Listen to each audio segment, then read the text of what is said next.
If you think you have a lot of wrapping to do around the holidays, come take a look as hundreds of volunteers gather over several weeks leading up to Christmas to wrap, assemble, and distribute more than 10,000 gifts. The destination? Foster children in Rhode Island and southeastern Massachusetts. Welcome to Bags of Hope, a nonprofit volunteer organization that this year provided 2,500 monogrammed and customized bags full of gifts to children awaiting adoption.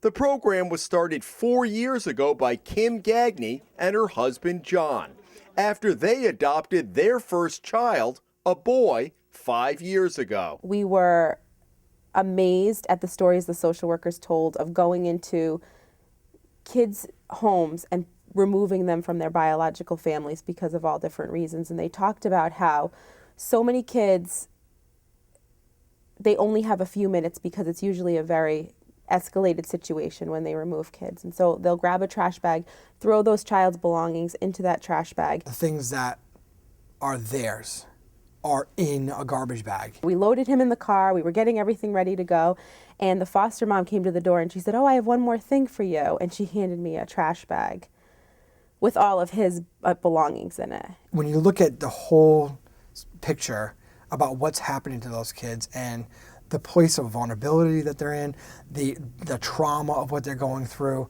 a lot of times either not feeling loved or wanted, and then you take what's important to them and now is disguised as trash. That moment planted the seeds for a project that began with 100 bags 4 years ago.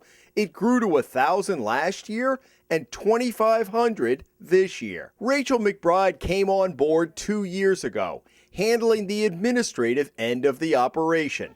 She organizes the gifts by gender and age and makes sure each bag matches exactly the child it is supposed to go to. We know that a lot of these children, this is all they're going to open on Christmas morning, and that's why it's so important to us to never jeopardize the quality of the items in the bag.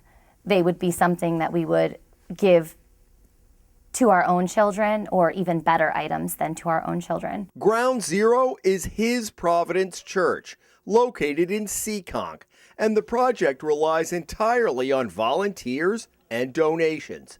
This year, 24 churches across the region have members who donated $25 for an ornament with a child's name and age on it.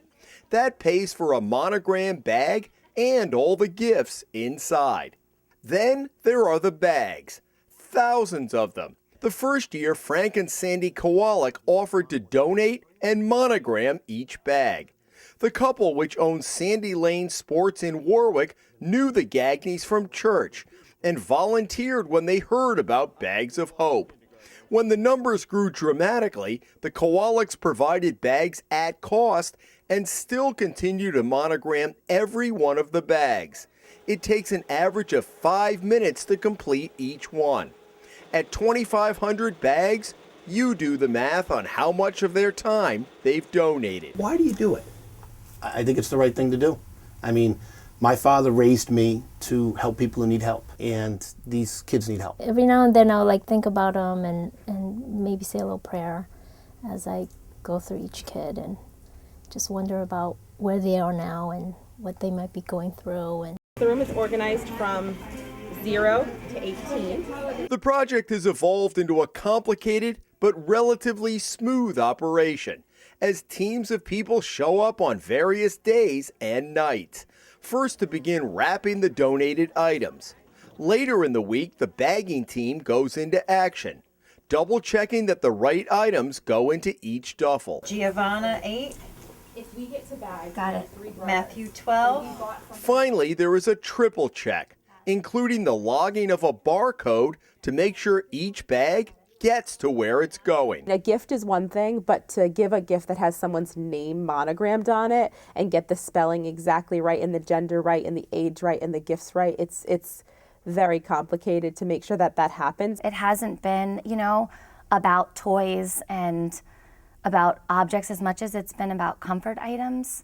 Like these blankets are really important to the kids, and bath products that they can call their own, because when they go into a home, a foster home, they usually just get to use whatever the foster family has provided for them. The spelling of many of the names poses a challenge.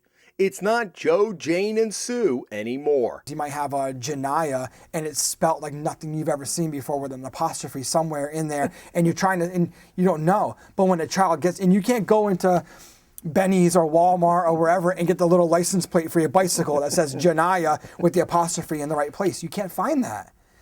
And that gift is sitting there with their name spelled right, with things in there just for them. It does something inside of them. And that was one of the stories, was the little girl runs over and she grabs the bag and she says, they even spelt my name right. I see these kids' names all day. I wake up in the middle of the night thinking about these kids. The names stick with you. It's a blessing to have that piece of it, to be able to enter each child by name, to be able to look at who their siblings are, to be able to see that information. But it's something that keeps you up at night. Planning for the project begins every year in August, and the number of bags has grown exponentially because social workers tell each other about the impact Bags of Hope is having. We were there the day volunteers delivered a van full of duffel bags to the DCYF office in Bristol. Bags of Hope also provided lunch to the workers as a small thanks for what they are doing. That scene was repeated at 9 regional offices in Rhode Island and Massachusetts. Because they care so deeply about these kids, and they're so overwhelmed with their own caseloads.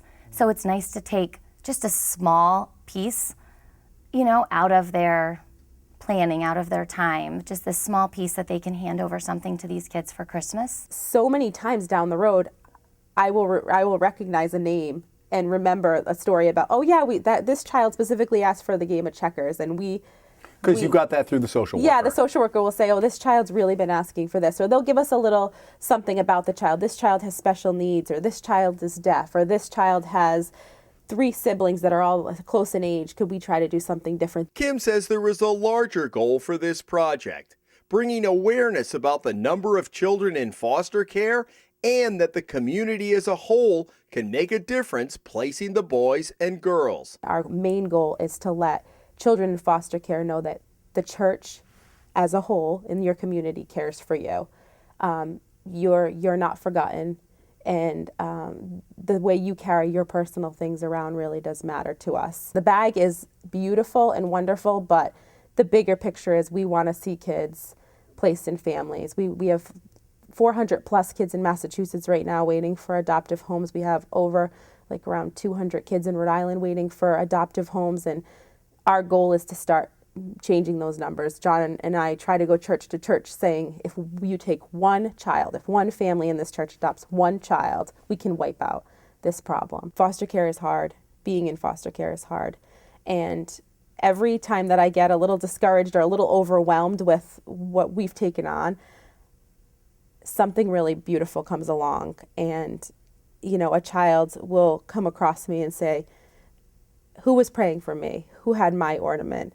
Who had me in mind? And that's what changes it for us. That's what keeps us going. In Seekonk, Jim Hummel for the Rhode Island Spotlight.